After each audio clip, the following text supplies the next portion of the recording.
राजनीमित्रा Paul ने कहा है कि अभिषेक पर हमला जनता से जो वादे किए गए थे पूरे नहीं किए गए थे उसी का रोष है और 15 साल तक ममता बनर्जी और अभिषेक बनर्जी ने लोगों पर अत्याचार किया है और उसी का नतीजा है।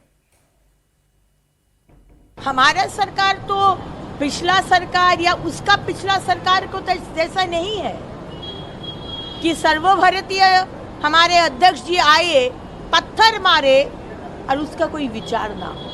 देखिए आज कल जो हुआ है वो जनरोष, लोग क्षुब्ध है।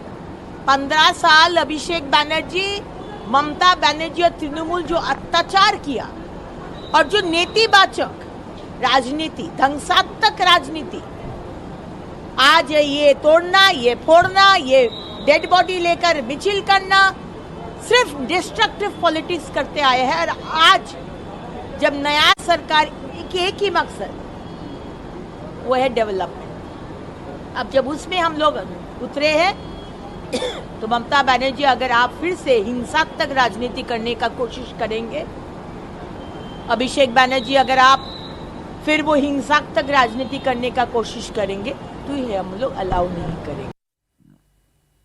अब जो बात बीजेपी कह रही है वही बात बंगाल में लेफ्ट और कांग्रेस के नेता भी कह रहे हैं। अभिषेक ने जो बोया है वही काट रहे हैं। बंगाल में जो तहजीब इन लोग के बनाए हैं ये खुद तहजीब की शिकार बनते जा रहे हैं। ये पहले जो टीएमसी पार्टी करते थे गुंडागर्दी, वो आज बीजेपी पार्टी कर रहे हैं।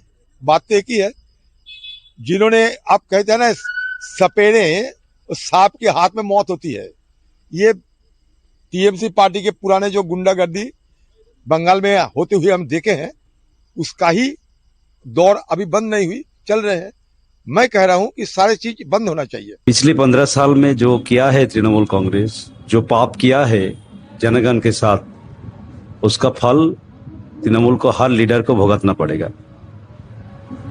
इसी की एक नमूना है आज के अभिषेक बनर्जी के ऊपर जो हुआ है। तो पाप किसी को नहीं छोड़ता है, यही आज का दिन में वो साबित हो गया है फिर से। तो जहां बंगाल में कहा जा रहा है कि जो बोया है अब उसी को ही आपको सजा मिलेगी, यानी कि जो बोया उसी का आपको फल मिल रहा है। लेकिन उत्तर प्रदेश में तो योगी सरकार में यह कहा जाता है कि अगर आपने कोई भी क्राइम किया है तो आपको तुरंत उसका इलाज कर दिया जाएगा, तुरंत उसका फल मिल जाएगा। और इसी एक्शन मोड में योगी आदित्यनाथ की पुलिस भी काम कर रही है। मुख्यमंत्री योगी आदित्यनाथ ने कानून व्यवस्था को लेकर समीक्षा बैठक में अधिकारियों को फटकार लगाई और लखनऊ, गाजियाबाद और दूसरे जिलों में हाल ही में हुए हत्याओं पर नाराजगी व्यक्त की है और दोषियों पर सख्त कार्रवाई के आदेश दे दिए गए हैं। सीएम की नाराजगी के बाद लखनऊ के विभूति खंड में एसीपी और इंस्पेक्टर को हटा दिया गया है। सीएम योगी की मीटिंग में लखनऊ, वाराणसी, गाजियाबाद और नोएडा की कमिश्नर और डीएम मौजूद रहे। इसके अलावा गाजीपुर, जौनपुर, पीलीभीत और बागपत के डीएम और कप्तान भी जुड़े। इन जिलों में पिछले दिनों हत्या की बड़ी सारी वारदातें सामने आई थी। मीटिंग में सीएम योगी ने अधिकारियों को फटकार लगाई और कहा कि ढिलाई किसी भी सूरत में बर्दाश्त नहीं की जाएगी। सीएम ने लखनऊ में प्रॉपर्टी डीलर संदीप सिंह की हत्या का संज्ञान लिया और कार्रवाई के निर्देश दिए। दरअसल मुख्यमंत्री लखनऊ में प्रॉपर्टी डीलर की दिन दहाड़े हत्या, नोएडा के जेवर में गोपाल शर्मा हत्याकांड, गाजीपुर में होटल कारोबारी की हत्या, वाराणसी में व्यापारी मनीष सिंह की हत्या, जौनपुर में दूल्हे की हत्या, गाजियाबाद में सूर्य चौहान की हत्या और दूसरी वारदातों के बाद बेहद नाराज है। उन्होंने अधिकारियों को क्राइम के खिलाफ सख्त एक्शन लेने के आदेश दिए हैं। हमारे साथ संवाददाता रुचि कुमार जुड़ गई है। रुचि, योगी आदित्यनाथ एकदम क्लियर हैं कि किसी भी तरह से क्राइम को सिर उठाने नहीं दिया जाएगा और शायद यही वजह है कि एक बार फिर से चेतावनी दे दी गई है प्रशासन के सभी बड़े अधिकारियों को। यूपी में 2027 में विधानसभा का चुनाव है, बहुत टाइम नहीं बचा है। और आप अगर 2017 में देखेंगे कि बीजेपी सरकार कैसे बनी थी यूपी में तो उसमें लॉ एंड ऑर्डर का बहुत बड़ा रोल था।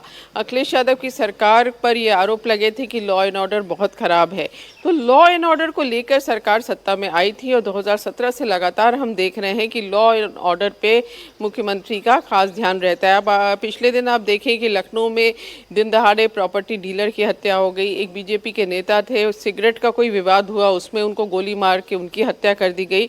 तो इस तरह से जो घटनाएं हो रही हैं लखनऊ और ज़्यादा और ज़िलों में, उससे मुख्यमंत्री नाराज़ हैं। तो कल 8 ज़िलों के जो पुलिस के अधिकारी हैं उनकी वीडियो कॉन्फ्रेंसिंग के ज़रिए मीटिंग हुई थी। मीटिंग में डीजीपी भी थे, एडीजी लॉ एंड ऑर्डर भी थे, मुख्यमंत्री भी थे, और कड़ा संदेश कि जो भी दोषी है उसको फौरन पकड़ा जाए और ऐसे एक्शन लिए जाए कि इस तरह की घटनाएं ना हो, जिससे एक तरह का कानून व्यवस्था पर कोई सवाल खड़े कर सके चुनाव के टाइम पे। तो इसको लेकर मुख्यमंत्री ने नाराजगी जाहिर की है। जाहिर सी बात है कि जैसा रुचि बता रही हैं कि योगी सरकार की अगर कुछ उपलब्धियों की हम बात करते हैं तो उसमें एक सबसे महत्वपूर्ण है लॉ एंड ऑर्डर, और उसको लेकर किसी भी लिहाज से कोई भी लापरवाही बरतने को तैयार नहीं है इस वक्त मुख्यमंत्री योगी आदित्यनाथ। अब लखनऊ पुलिस का जबरदस्त एक्शन देखने को मिला है। 2 जगह पर पुलिस और बदमाशों के बीच मुठभेड़ हुई है। लखनऊ में 2 जगह हुए एनकाउंटर में 3 बदमाशों के पैर में गोली लगी। एक एनकाउंटर देर रात कृष्णानगर थाने में हुआ। यहां लूट के आरोपी रोहन और साहिल के पैर में गोली लगी।